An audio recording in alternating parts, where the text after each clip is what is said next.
Liz Peek, Syndicate columnist, Fox News contributor, Brian Brenberg, co-host of the Big Money Show, my fave. And we also have Kash Patel, former Deputy Director of National Intelligence and Chief of Staff of the Defense Department. Welcome to all of you. I will start on set. Liz, I am giving Biden credit where credit is due. His rhetoric, and I think now with these munitions and resupply that John Roberts, he's backing Israel. He is backing Israel. He's backing the Iron Dome. Okay, I got to give him credit. But at the same time, I'm going to say that Biden prompted this in the first place by allowing Iran to refinance and to plan and to plot. I mean, Hamas is an Iranian creature, pure and simple. And it's not as though Iran hasn't sent plenty of warnings that they're not on board with becoming a member of the family of nations. Since Biden took office, Larry, there have been 80 attacks, 80 attacks on U.S. military personnel in Iraq and Syria. We have counterattacked 4 times. That is a weak response. It is typical of Biden's sort of do not quite enough to actually make an impression. 80 attacks on our people. What are we doing about that? Why are we not learning from that they don't want to make friends? But to your point, when Trump left office, Iran had gone from $122 billion in foreign reserves to 15. Since Biden became president, that has gone up by 1/3. Why? Because oil exports have gone up. This is a willful, as you pointed, enriching of Iran's coffers, and it's really inexcusable. This is something Senator Tom Cotton pointed out yesterday.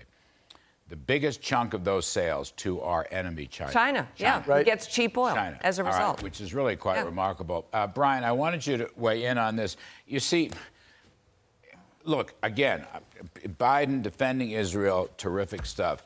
But unless you deal with Iran. Now, John Roberts, this is so interesting to me. John Roberts, who is a brilliant political analyst, I really got to know him when he was covering the White House years ago, and I was working there. I mean, he talked about how the Bidens never seem to finger Iran. And Iran stands at the back of all this chaos and tumult, and they have been appeased by the Biden administration, I'm sorry to say. Yeah, well, it's hard to confront maybe your biggest failure in office, and Iran might be his biggest failure. He shouldn't even do tonight's speech if he's not going to make it about Iran, because what's the point? You're right. He's been great in terms of affirming Israel's right to fight back. But he's got to go to step 2 and step 3, and that is, what are you going to do about Iran? What are you going to do about the money that they're funneling all over the Mideast, not just to Hamas, but Hezbollah in the north? If he doesn't do that, then all of those groups and Iran think to themselves, he's not serious. He is not serious about this, and if they don't think he's serious, then they're going to try for the worst here because they know it's their moment. Kash Patel, I'm going to hope you're out there someplace. We'll get a camera on you in a second. There you are. Now I can see you, and you're very real, coming to us from Las Vegas. Kash, what do you think the odds are? I mean, this was something John Roberts highlighted in his news report earlier. John's a very smart guy. What are the odds that Joe Biden will say something directly, by name, about Iran and to Iran? Hey, it's great to be with you. And whether President Biden says something about Iran or not, the Iranian regime has made up their mind. They have launched a world war. They are using their proxy forces against America's #1 ally. They did that because they don't fear and respect the current commander-in-chief. So President Biden can go out tonight and give an Obama-style soliloquy about how Iran is the #1 state sponsor of terror and our #1 enemy. But the reality is, for the last 2.5 years, they have deprioritized collection against Iran, allowed their nuclear programs to flourish, and permitted money to go to directly fund these operations, not to mention the arms we left in Afghanistan are now being found in the hands of Hamas in Israel during this war. So it does not matter to me what President Biden says tonight. He has already laid the groundwork and showed the world that his priority is not taking on an Iran and not preventing a nuclear Iran, and that is what scares me more than anything. And Kash, can I just get you quickly on this other related matter? Yesterday, Antony Blinken and the Biden administration sort of re-upped the ballistic missile sanctions on Iran.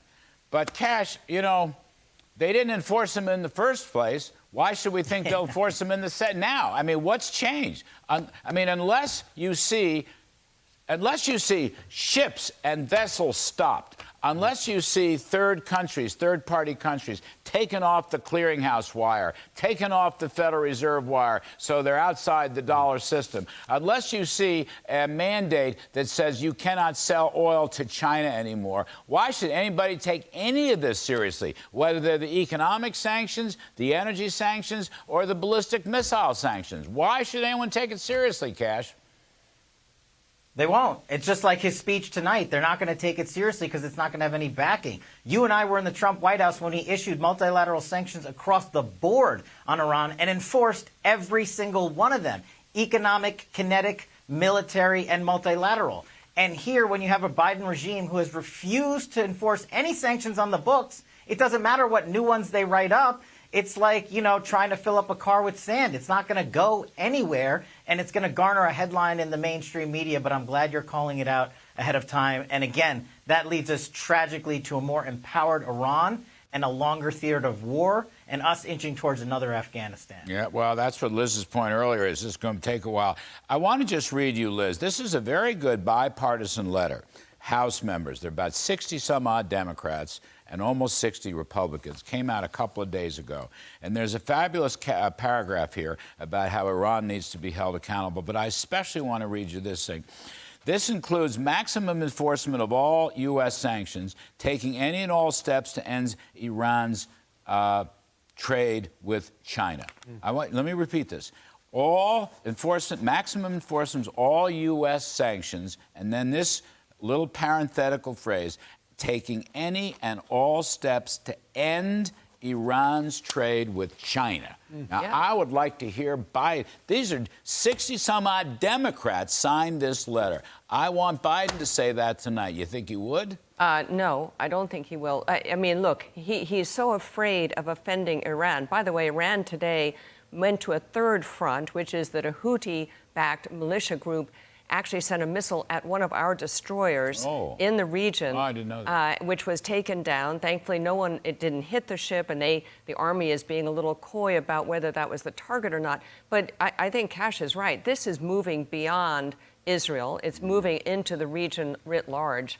But to your point, it is so offensive that not only are sanctions not being enforced, not only, by the way, with Iran, but also with Russia, and the great beneficiary of both of those is China, who is able to buy copious amounts of oil and cheap oil. And by the way, we're the only country apparently in this administration not allowed to produce oil. Right. So, I mean, it's bizarre. By the way, the Central Bank of Russia was never completely taken off either the clearinghouse wire or the Fed wire. That's the dollar financing. Brian, I want to just, before we lose everybody, this is about humanitarian aid, which sounds wonderful. But, when you look at it carefully and you look at the history of humanitarian aid, hundreds of trucks coming in from Egypt into Gaza, it's going to be a Hamas-run operation. We know the history of this. We know the agencies who run this. We know the UN agencies who run this. They have a terrible track record.